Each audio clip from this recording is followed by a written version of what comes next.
Afternoon, everybody. As you know, Secretary Pompeo will host the second ministerial to advance religious freedom next week, July 16th through 18th, here at the State Department. This year's event will be bigger, broader, and better than last year's groundbreaking event. The continuing and complex challenges to religious freedom demand an even greater stage, with more stakeholders working together to identify solutions. I'd like to introduce someone that is very familiar to all of you, Ambassador Brownback, the Ambassador at Large for International Religious Freedom. Ambassador Brownback will provide a brief overview for this year's MARF priorities, and we'll take a few MARF-related questions at the end of his remarks. We will then continue with our normal press briefing. Thank you. Thanks, Maureen. Thanks, Maureen. Appreciate that, and thank you all for being here today. As she outlined the event, this year's event will be the biggest religious freedom event ever held in the world. There's never been one as big nor like it. We'll have at the, and it's really two events. The first 2 days will be religious actors and civil society people gathering here, be over 1,000. We've had over 1,000 RSVPs accepting. Day 3 is countries coming to state their actions and the things that they hope to do in this religious freedom space. We've had a number invited, and we have more foreign ministers that have accepted this year than were here last year at the event. We will highlight the people that have been persecuted. Last year's event, as some of you may recall if you were around for it, we had a number of survivors of religious persecution that kicked off each of the sessions. This year we'll have over 20 survivors of religious persecution will be speaking. They'll represent many faiths. We'll start off, the first panel will be a group from the Abrahamic faiths. We'll have a Jewish rabbi from the San Diego synagogue shooting will be here. We'll have a Christian from the Sri Lankan Easter bombings will be next speaking. And then a Muslim from the New Zealand mosque attacks will be back to back to back will be the presentations of these each horrific events that took place, but really trying to state to the world these things are going on and they need to stop, and actions need to be taken. And that will be the start. The best known of the people persecuted that'll be here speaking will be Nadia Murad. Nadia, as many of you know, is a Yazidi, Nobel Peace Prize winner for her advocacy on behalf of the Yazidis in northern Iraq and the genocide that took place against Christians and Yazidis there. And Andrew Brunson also will be here, a pastor from the United States that was held in a Turkish prison for 2 years. We hope that this will stir actions. That's what we're after, is to stir action. What we hope to see are a number of, and some of these are specific actions, but religious freedom roundtables start up around the world, where various religious actors and civil society people in various countries would come together and stand for each other's religious freedom. So that these faiths will all come together and do that. We've got about 10 of these roundtables started around the world. I meet with the one that's here every Tuesday that I'm in town. We hope to see a number of them started around the world as activists. We hope follow-on meetings in various regions. We had 3 last year, one in Great Britain, one in UAE, one in Taiwan. We hope for a series of follow-on regional summits from this one. And then really ultimately we're after a grassroots movement. I was a part of the early human trafficking effort for this country, and it's been very pleasing to me to see this now evolve into a grassroots movement where there's lots of different efforts in many places around the world to stop human trafficking. Unfortunately, human trafficking still goes on, but there's lots of grassroots efforts to push back. We want one in the religious freedom space as well, and that the religious actors would stand up for each other. We anticipate at day 3 of the Governments Together announcements by the United States and a number of other countries of specific actions that would follow on. For your note and maybe interest as well, I hope there will be 80 sidebar events taking place. And these are activists from this country and many other countries that will be hosting events that will go on in the margins or the sideline of this overall event. And they'll be all over the table for as far as different groups and different items that they'll be putting forward. If you're interested in any of those, you can go to irfroundtable.org and see where all of those are and kind of a listing of those and if there's any that would be of interest to you. Again, that site is irfroundtable.org. Because the interest is so high and we're maxed out, we had to close registration 2 weeks ago. There's going to be a second stage operated that will run parallel to this one at the GW University. Of course, it's just up the street here at the Loeb Institute is hosting that along with a youth track. So while we've got the stage going here and we couldn't accommodate everybody, they will operate a second stage there of a number of speakers there as well. That's, again, at GW University, the Loeb Institute. The entire event will start Monday, July 15th at the Holocaust Museum. We are going there with the survivors that will be speaking, the group of survivors. It's a solemn place that reminds us of never again, and yet you still get people persecuted for their faith. Last year's kickoff event at the Holocaust Museum was really a profound event. I remember talking with one individual that had experienced, and they look at a picture from the Holocaust, and they see a uniform that was like the one they were in. Here was a modern survivor of religious persecution seeing a uniform like one of the people that were in the Holocaust was in, and he just said, that's the kind of uniform I was in. And then another person said that evil is just not very imaginative. It just keeps repeating the same thing. And that's an unfortunate truth when we have the level of religious persecution, a number of people being killed around the world today for their faith. We'll end at the African American Museum, a reception there on Thursday evening.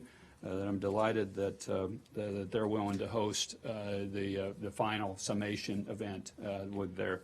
So it'll be a full week of activities. We hope you'll be interested in covering some of it. And this is a big deal. It's a big deal to this administration. It's a big deal to the people of the world. The world has not paid enough attention to what's taking place here and the plight of so many people that have been injured. And over 70% of the world lives in a religious restrictive environment, in many cases, unfortunately, a deadly environment. So we hope to really push back and start this grassroots movement seriously to push back against it. We're going to be happy to take questions for the time you have. Thanks. Sir. I'm just curious, in terms of participation, official government participation in the conference, do you know, can you say, are there going to be officials from governments of countries that you, well, not you personally, but that have been singled out by the administration, this administration or previous ones, for being countries of particular concern when it comes to religious freedom? In other words, are the Chinese Yes. going to be represented, or the Turks, or the Saudis, or those countries that have been Right. that have perhaps less than stellar records in this area? The conference is centered around like-minded and aspirational countries.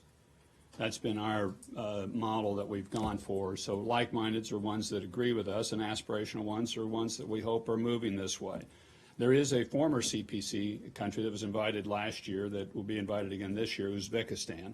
But here's a country that's been trying to move a positive direction, let 13,000 political and religious prisoners out of jail, and has registered some churches and done a number of things. But sadly, we don't have a lot of countries like that are trying to be different in this space. A number of them just continue to operate, and if they're going to continue to operate that way, we're going to continue to cite the problem that they are and the things that they're doing. We hope it gets more costly to them for them being on the outside of the global community's stand for religious freedom. Leslie? Thank you very much. Are there any of these activists that have not been allowed to attend the conference from their own countries, meaning that their own countries are barring them from attending the conference?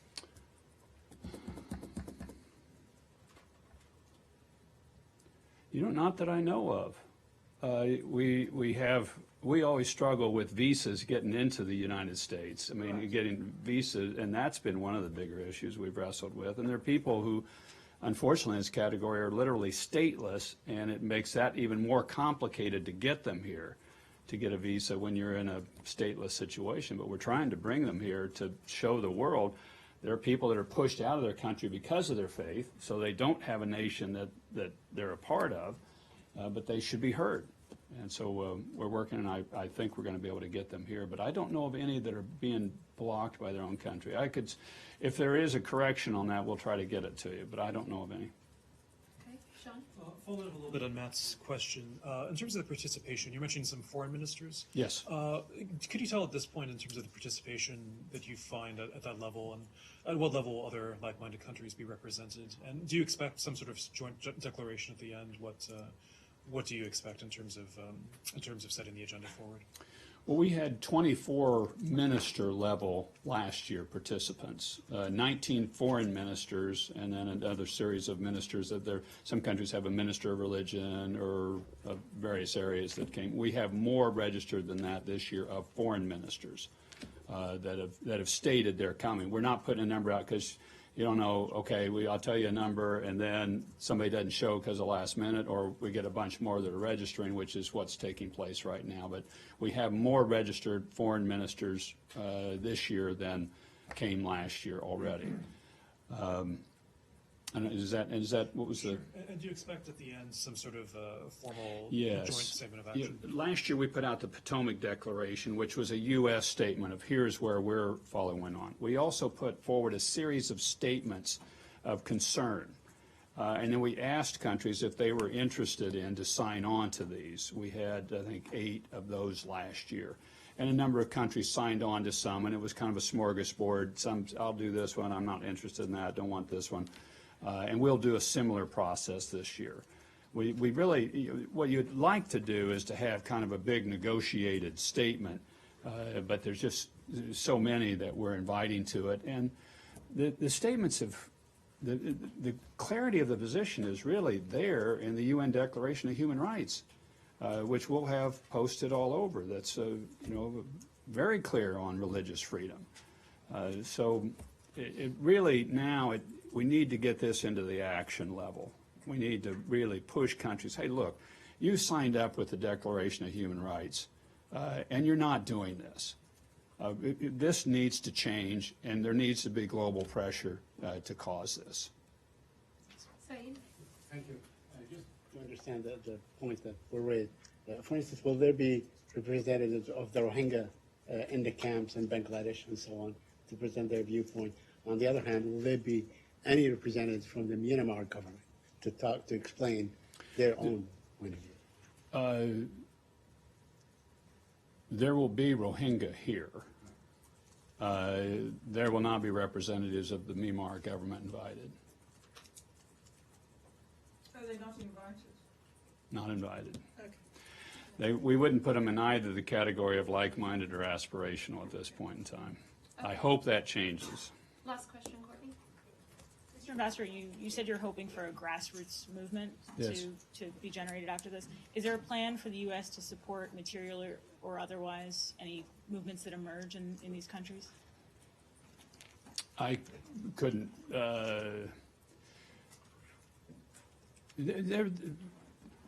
We'll see what comes out of it. The United States has been the forerunner in this space since this law creating this position was created 20 years ago.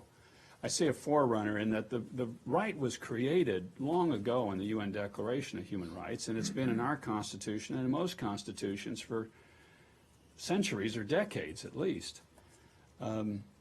What hasn't taken place is the action to push it to happen. And that's the thing that I'm really hopeful that you'll see more of our action and other countries' actions to push. Now, whether that takes place, what form all that takes, I think is really yet to be seen. But this action is. There's a British report out last week. Level of Christian persecution is highest ever in the world. Their report was just on Christians, but you can list any number of places and any number of faiths. Almost every faith that's a majority somewhere is a minority somewhere else, and often gets persecuted where they're a minority. So that's why a big part of our effort is to get the faiths to come together and to stand for each other. and to stand for each other's religious freedom. We're not talking common theology here. Nobody agrees on theology. We're talking about a common human right that we're asking the faiths to come together and to stand for. And religion is often upstream from politics. So we think if we really can get a number of the religious leaders coming together to stand for each other's religious freedom, no matter where they are, anywhere in the world, that will really help us within the governmental and the political community downstream from that thought. Okay. Appreciate y'all. Thank you. Thanks. Thank you. Thanks, Mark. Thanks, Ambassador. Okay, I have a number of things for you today, so be patient with me here at the beginning. How's everyone doing? Is it still raining? Oh, good. Okay. First to Iran. The Department of State condemns the Islamic Revolutionary Guard Corps Navy's attempt to unlawfully harass and interfere with the passage of the UK-flagged merchant vessel British Heritage yesterday near the Strait of Hormuz. We commend the actions of the Royal Navy in ensuring freedom of navigation and the free flow of commerce through this critically important waterway. We will continue to work closely with the United Kingdom and our allies to ensure that the Iranian regime's malign activities do not further disrupt international law, maritime security, or global commerce. Moving on to the South China Sea. Tomorrow, July 12th, marks 3 years since a tribunal found that China's claim of historic rights in the South China Sea was unlawful. The tribunal's decision rejected China's 9-line maritime claim. The tribunal further made clear that drawing baselines around island groups in the South China Sea would be unlawful.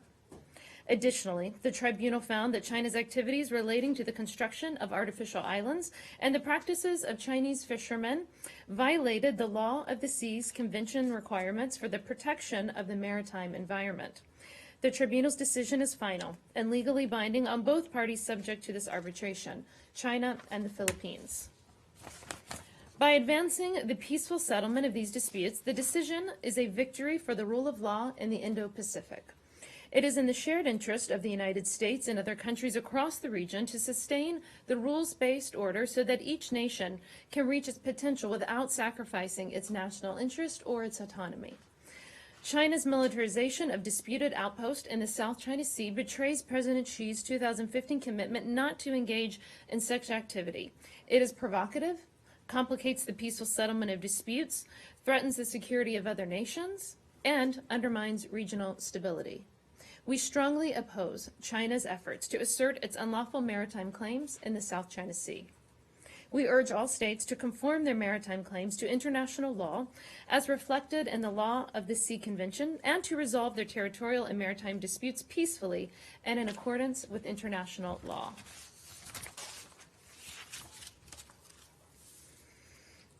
I would like to announce that Secretary General Luis Almagro and the Organization of American States will host a press conference tomorrow at 2:30 at the OAS to discuss the urgent and ongoing human rights crisis in Venezuela in light of continuing credible reports, including the recent UN OHCHR report that the former Maduro regime is engaged in systemic human rights abuses, including extrajudicial killings, torture, detention of political prisoners, and forced displacement to prop up his crumbling de facto hold on power. We will hear from Venezuelan expert Tamara Suju, former senior police official and escaped political prisoner Ivan Simonovos, and Special Representative for Venezuela, Elliot Abrams. Ms. Suju has studied extensively how the secret police apparatus in Venezuela uses torture. Mr. Simonovos will tell his story as a political prisoner for more than 15 years. Their testimonies serve as a reminder that today in Venezuela, 614 people are political prisoners and are subject to violent physical and psychological torture, which, as we saw in the case of Naval Officer Acosta Arevalo, sometimes leads to death. No dictatorship lasts forever. Venezuela will soon be free, and those responsible for abuses and violation of human rights in Venezuela will be held accountable. We renew our calls for all nations to condemn the illegitimate Maduro regime and stand together to fight against its willful disregard for human rights. Free expression and an independent media are critical components of a vibrant, functioning democracy. Yes, they are. That's why I brief. As a part of the United States' commitment to promoting the freedom of expression, we were proud to sign on to the Global Pledge on Media Freedom today at the Global Conference for Media Freedom in London. The pledge aims to increase global attention on media freedom and to increase the cost on those that attempt to undermine it. In too many countries, journalists face the threat of violence or imprisonment for their work. In 2018, civil society groups reported that at least 251 journalists remained in jail, with Turkey, China, and Egypt listed as the worst offenders.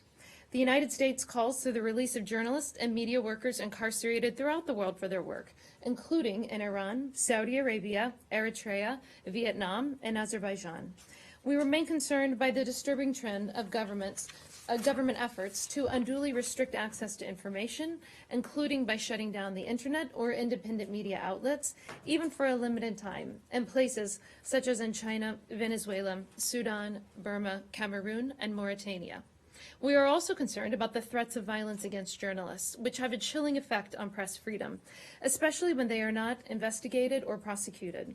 We call for an immediate end to threats and for violence against journalists, including in Russia and in Afghanistan.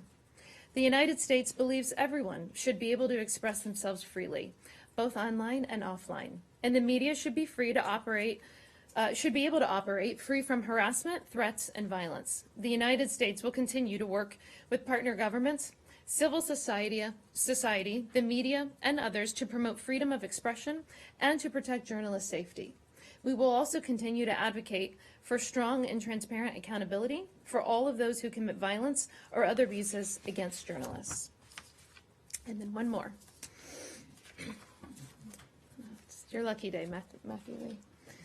On July 11th, the Department of State issued the 2019 Investment Climate Statements. These reports provide country-specific information on the business climates of more than 170 countries and economies and are prepared by our brilliant State Department economic officers assigned to embassies and posts around the world.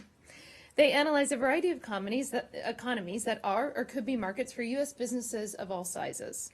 As Secretary Pompeo has said, helping American companies have the opportunity to succeed around the world by ensuring markets are open and breaking down the barriers is a cornerstone of economic diplomacy.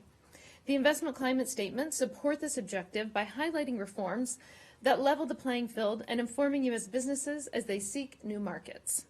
These statements highlight barriers that, if addressed, would support administration priorities such as expanding high-quality private sector-led investment in infrastructure, expanding women's economic empowerment, and facilitating a healthy business environment for the digital economy to benefit our companies and of the countries in which they do business. Okay. Matt, we covered the world today. Yes, indeed. Anything for Happy you? belated birthday. That's first of all. very nice. Thank you. You're welcome. One real quick housekeeping thing before I get to Iran, and that is on your South China Sea statement. Yeah. What was that, about 20 minutes ago or so? I could always What not is brief. this is the tribunal you're referring to as the Law of the Sea Tribunal, Yes. correct? Mm-hmm. What's the administration's position on the Convention on the Law of the Sea? Do you think that the Senate should ratify it? So I know what you're getting at because we're not signed to it, but we, have, I'm sorry? Yeah, I know. Yeah. So we think that all parties that are a part of this have an obligation to comply with this decision. They should, of course, exercise restraint. So it's similar to the Iran nuclear deal. Even though you're not a part of it, the other parties Matt. to it, including Iran, should still abide by it. Is that right? Yes? Okay. Okay. What's your next question? The Iran question is, yesterday, your colleague, Leah Gabriel, was on the Hill and testified Yeah. about she was asked about the Iran disinfo Twitter feed, the project, and she From said May, that it had right. been terminated. Yes. And I'm just wondering, so I'm wondering if you can give a few more details on that. How much was the funding that has been terminated? And is there a review going on into other projects that this same group, the same implementer, contractor may have? What was may that have been second part of the involved in? question? Sorry.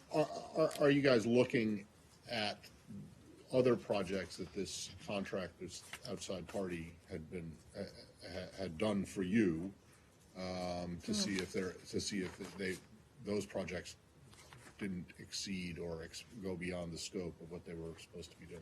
So I think we briefed around the end of May, I think it was May 29th, that the project had been suspended following some of those reports. And at that suspension date, the implementer was not permitted to incur any new commitments. And I believe Leah testified yesterday that the process to begin terminating the award began on July 1st. This was by mutual agreement. That process is ongoing because, of course, there's a technical process for termination, notification, funds, et cetera. And so in the meantime, the award remains completely suspended. In terms of if this contractor has any contracts with the State Department outside of the GEC, is that the question? No, within the GEC. Well, either within the GEC or outside the GEC. Yeah, I will have to double check with the GEC, but my understanding is that there any contract with the GEC has been terminated. All right, and do you have a dollar figure for how much? I don't.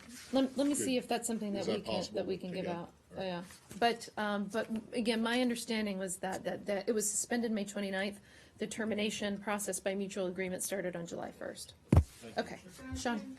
Can I follow up on the readout that you had this morning of the phone call between the Secretary and the South Korean Foreign Minister? Yeah, give me a second to find that one. We issued that, right? Right. Yeah. Go ahead. In the statement, of course, it calls for cooperation among the United States, South Korea, and Japan. The South Koreans said that they raised concerns about Japan's decision to restrict exports of related to technology to South Korea. Was that raised? Does the United States have that action against it? So I'm not going to go beyond the readout in terms of what was presented in the call, but I would say that Japan and South Korea are, of course, not only friends, they're allies, and the United States, and of course here at the State Department, we're going to do everything we can to pursue ways to strengthen our relationships between and amongst all three countries, both publicly and behind the scenes. It's an incredibly, both relationships are incredibly important. We all face shared regional challenges and priorities in the Indo-Pacific and around the world. And so we will continue to do that, to work with both Japan and South Korea, both publicly and privately. What type of measures could that be? I mean, for example, ASEAN is coming up. Would a three-way meeting be something that would be on the cards?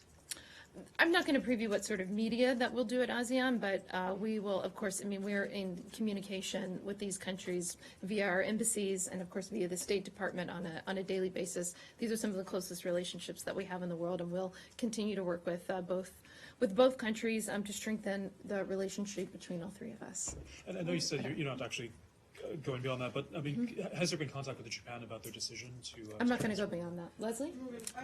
I'm going to stick with the South Korea thing. South Korea? Was any of that discussion to do with a report out overnight from outlets, Asian outlets based here, in that the U.S. is considering offering 12 to 18 months suspension of certain sanctions against North Korea? So while we don't preview any sort of sanctions from the podium, whether it's adding new ones or taking them away, I will say that I did actually speak to Steve Biegun about that, and he categorically denied that. He said that report is completely false. So there's no truth to that. Sure. The South Korean representative Kim Hyun-jung from Blue House has come to meet the U.S. representative yesterday here.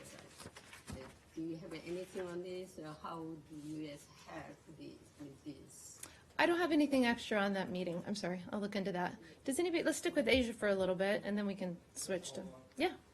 South Korea is saying they would like the U.S. to mediate the dispute between Japan and South Korea. Is that something the U.S. is considering doing? With all due respect, I just answered 3 questions from Sean on that subject, and I think that I gave a sufficient answer. Thank you. I'm Ryo Nakamura, Nikkei newspaper, Japan. Let me clarify your comment on North Korea. In the last briefing, you said the nuclear freeze would be at the beginning of the process for denuclearization. Right. I did Does say this that. mean the U.S. Would give some benefits to North Korea once North Korea agrees on the nuclear freeze at the beginning of the process?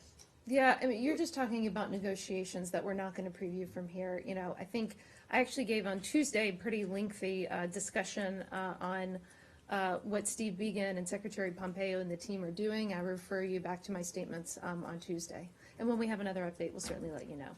Asia or something else? Anyone else on Asia? No? Okay, Iran. I have two questions, one on Iran and one on Syria. On Iran, you've been working on the creation of a new coalition to protect the freedom of navigation in the Gulf. Do you have any update on this? When do you expect it to be born?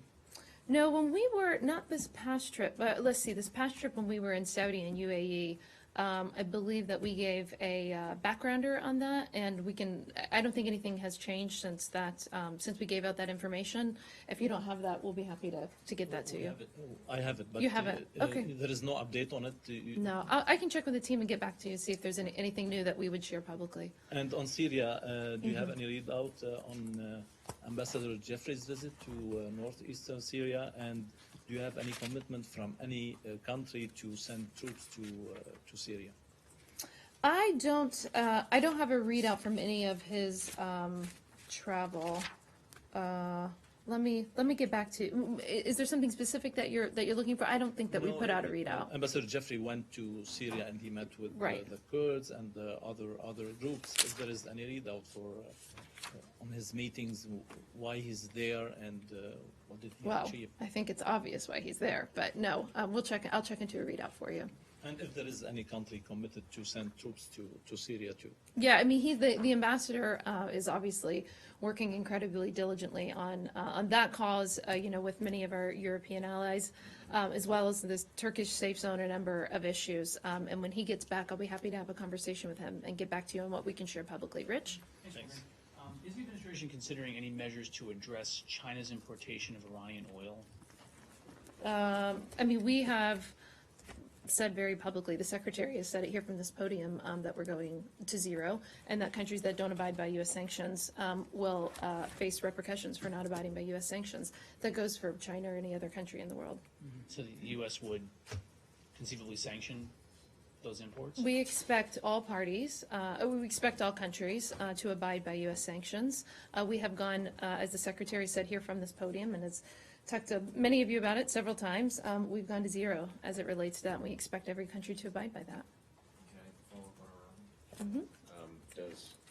Is it the Secretary's or the State Department's current position that the UN Security Council should invoke snapback sanction measures, given that Iran appears to be violating some elements of the JCPOA? What was the start of the question? Is it, you said something about the Secretary? It's the Secretary of the State Department's view that sanctions should be snapped back under the terms of, the Security Council resolutions. Yeah, I mean, I think what you're asking of me would be, again, to preview actions that we are, not ready to discuss publicly. I think as it relates to Iran, in general, I think that we have been very vocal about our position. We talked about in the topper at the beginning about what the British Navy was able to do in terms of the harassment yesterday. I mean, as you know, the Secretary, you've been on some of the trips, the Secretary's been all over the world dealing with this issue, talking to our allies. The President has said that he will meet with the Iranians without preconditions. So we seek a diplomatic solution. We have asked our allies many times, we've talked about this from the podium, that we've asked our allies to ask Iran to de-escalate the situation, not harass American allies or our interests, not terrorize the region. I feel like that this is stuff that I've talked about quite a bit about from this podium that you guys are well versed on. I mean, the actual notion of the formal invocation of snapping back sanctions at the Security Council. Yeah, when we have any sort of announcements on policy positions that we're going to take, you will be the first to know. Really? Yes. All right. I'll let you. You did tell me happy birthday today, so maybe. The Kurdistan Regional Government announced the formation of its new cabinet yesterday. How do you see that development? Yeah, give me just 1 second on that.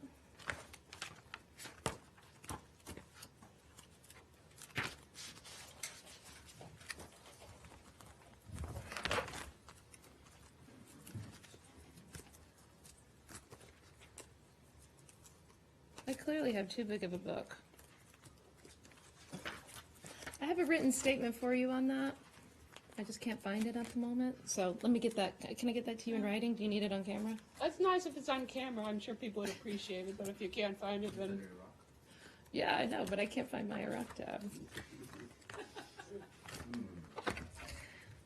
I wouldn't read into that. Oh, because it's right in front of me. That's why. Okay, you're ready. It's on camera for you now. We congratulate the Prime Minister and the Kurdistan Regional Government on their successful government formation. We, of course, enjoy a close partnership with the Prime Minister and with the Kurdistan Regional Government. We work on important issues, including regional security, economic reform, and repairing relations between the KRG and the government of Iraq. We are, of course, confident that we will remain a close partner on these priorities moving forward. And I think, Can I have a let me go to Abby. She hasn't had a chance. Report out that the U.S. was questioning that elections in Afghanistan would go forward. Does the U.S. believe that they will occur as planned in September? And also, Can I, just to clarify on that, because I saw that, so I checked into that right before we came. That was a tweet from a journalist, and I confirmed with our embassy that journalist was not a part of any sort of meeting from our side. And actually, that journalist has taken down that tweet. So I don't think that that report is timely anymore. Can I have one more question on Sure. Afghanistan? Can you provide any update on the latest discussions between U.S. and Taliban? And do you still believe that a peace deal will happen by September 1st? Well, I mean, listen, the Ambassador Khalilzad is working obviously incredibly hard. He's been around the world. I think he has he and Steve Biegun have two of the toughest jobs here. But he has made substantial progress. I believe we are now in our 7th round of talks with the Taliban. The secretary has said, you know, when asked about this, that after almost 2 decades of war in Afghanistan, the hour has come for peace. This is also something that the president has talked about quite a bit. And I know that the ambassador was or is in China today for a pre-scheduled meeting. But throughout this latest round of Taliban talks, which was, you know, the ambassador described it to me when we communicated briefly as being one of the most productive rounds that he's had to date.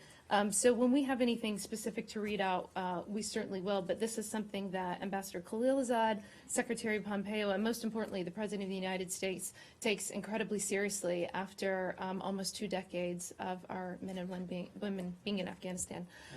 This has gone on pretty long, so I will see all of you soon. Thank you very much. Appreciate it. No, but Matt, I need to tell you one thing.